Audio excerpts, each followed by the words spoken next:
నా పేరు లోవరాజు. గొలుగొండ మండలం నర్సీపట్నం నియోజకవర్గం చీడువాల పంచాయతీకి సంబంధించిన నేను ఒక ఓటర్ని. మేము రాజశేఖర రెడ్డి గారు ఉన్న కాడి నుంచి కాంగ్రెస్ కార్యకర్తలమే. కాంగ్రెస్ జెండా మోసి రాజశేఖర రెడ్డి గారు వెనకాల సైనికుల్లాగా తిరిగిన వాళ్ళం మేము. రాజశేఖర రెడ్డి గారు చనిపోయిన తర్వాత మీ కుటుంబానికి జరిగిన అన్యాయం కోసం మీ వెనకాల ఆ జెండా ఒగ్గేసి మీరు నమ్మిన సిద్ధాంతానికే వైఎస్ఆర్ జెండా, ఇక్కడ ఉన్న కాంగ్రెస్ కుటుంబం అంతా వైఎస్ఆర్ జెండా భుజాన్ని వేసుకొని మీ పాదయాత్ర చేసినప్పుడు మీ వెనకాల జెండా పట్టుకొని తిరిగాం. తర్వాత జగన్మోహన్ రెడ్డి గారు పాదయాత్ర చేసినప్పుడు ఆయన వెనకాల జెండా పెట్టి తిరిగాం. మీరు ఏం చెబితే అది వైఎస్ఆర్ కుటుంబం కోసం మా ప్రాణాలు అర్పించడానికైనా మీ వెనకాల తిరిగాం.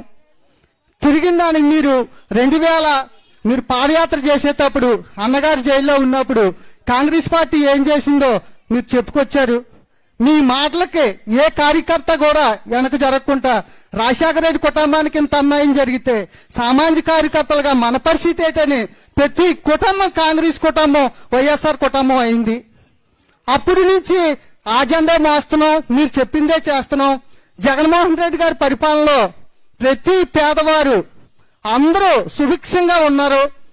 పింఛనీలు వస్తున్నాయి, ఇళ్ల స్థలాలు వస్తున్నాయి, అన్ని రకాలుగా బాగుంది. ఈ రోజు మళ్ళీ మీరు కాంగ్రెస్ పార్టీలో రాజశేఖర రెడ్డి గారి పేరు ఛార్జ్షీట్ లో చేర్చారని చూడండి. వద్దొద్దు, మైక్ ఆపొద్దండి, మాట్లాడినివ్వండి. మాట్లాడు, నీకు సమాధానం చెప్తాను. రాజశేఖర రెడ్డి గారి పేరు ఛార్జ్షీట్ లో చేర్చారని బాధపడే ప్రతి కార్యకర్త, రాజశేఖర రెడ్డికి విజయుడిగా ఉన్న ప్రతి కార్యకర్త మీ కుటుంబం వెనకాలే తిరిగారు.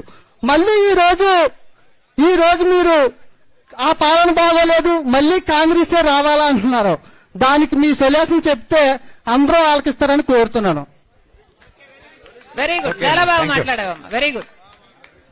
ఇంకెవరైనా మాట్లాడతారమ్మా?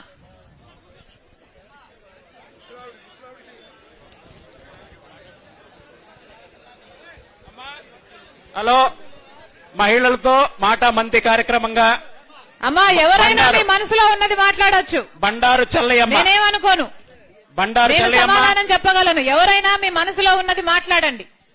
బండారు చెల్లయ్యమ్మ ఎక్కడున్నారమ్మా? శెట్టి, నాతవరం మండలం మర్రిపాలెం సార్. మాది నా పేరు గౌరీ అండి. నాతవరం మండలం నా పేరు గౌరీ అండి. మర్రిపాలెం గ్రామం. నాయుళ్ళు ఉన్నారు కదా సార్, మొంక సామూర్తి, వైసీపీ నాయకులు. 8 ఎకరాల భూమి మాది, 4 కోట్ల ఆస్తి కాసేసి ఎనామీలు పేరు మీద పెట్టి అమ్మేసుకుందామని చూస్తున్నారు సార్. ఎవరమ్మా వైసీపీ నాయకులు? ఎవరు?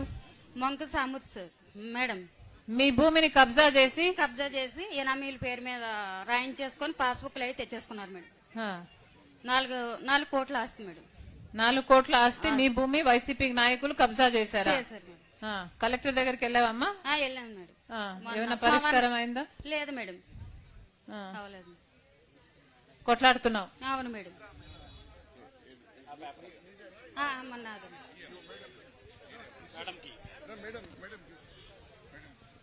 థ్యాంక్ యూ అమ్మా.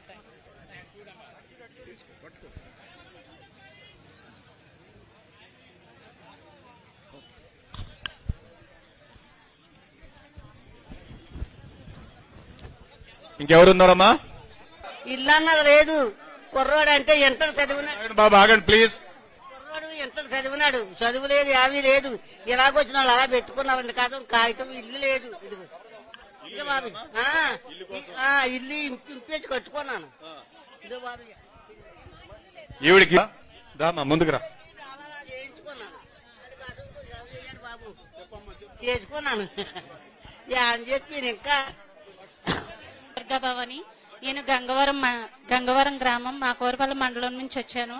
ఈ ఇక్కడికి వచ్చిన ప్రతి ఒక్కరికి పాదాభివందనాలు చేస్తూ, మేము చాలా వరకు చదువుకుంటున్నాం. ఎంత చదువుకున్నా సరే చివరికి ఇంటికే పరిమితం అయిపోతున్నాం. కాబట్టి మాలాంటి మహిళలకి ఏదైనా ఉద్యోగం కల్పిస్తారని అందరినీ కోరుకుంటున్నాను. నేను పీజీ చేశానండి, ఎంఏ తెలుగు చేశాను, బిఎడ్ చేశానండి. డిఎస్సి మాకు ఎటువంటిది రాలేదండి. జాబ్స్ ఏమి నోటిఫికేషన్ కానీ ఏమీ రాలేదండి.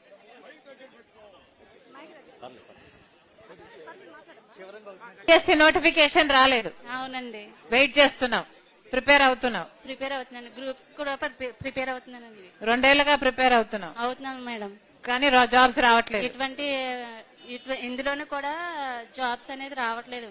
మెయిన్ మహిళలకి ఏదైనా ఇంటి దగ్గరే ఉండిపోయి చాలా మంది ఉండిపోతున్నారు కాబట్టి ఎటువంటి అవకాశాలన్నా సరే నీలాగా చాలా మంది ఉన్నారు కాబట్టి వాళ్ళకి ఏమైనా ఉద్యోగ అవకాశాలు కల్పిస్తారని కోరుకుంటున్నామండి.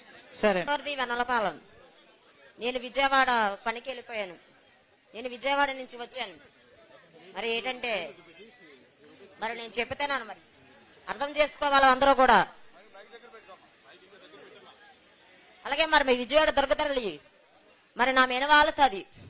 మరి నేను కదిలి వచ్చాను విజయవాడ నుంచి. తెలుసా నేనెవరో తెలుసా? నేనెవరో తెలుసా? నీ అన్న నువ్వు వచ్చారే, దర్శనానికి వచ్చారా? పొట్టి చీర పట్టుకొని వచ్చారు కదా విజయవాడ కొండెక్కి. 101 మెట్టు ఎక్కి రాలేదా? మర్చిపోయావా?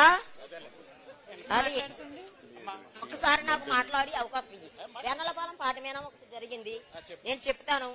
మరి రచ్చబండలో రమ్మన్నారు కదా, అన్ని కష్ట సుఖాలు చెప్పుకోవాలి కదా, చెప్పుకుంటేనే కదా అర్థం అవుతుంది. నేను చెప్తాను, నువ్వు ఆలకించు. అదనమాట.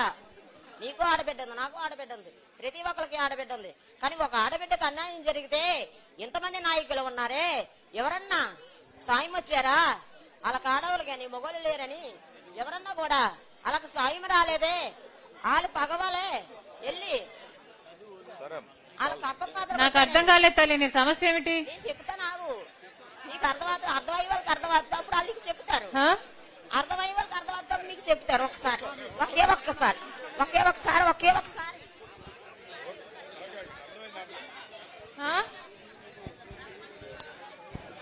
సమస్య ఏంటమ్మా? సమస్య చెప్పాలి కదా అమ్మా. నీ శోధించడానికి అందరికి టైం లేదు కదా. ఒకే ఒక్క మాట నన్ను అర్థం చేసుకోండి.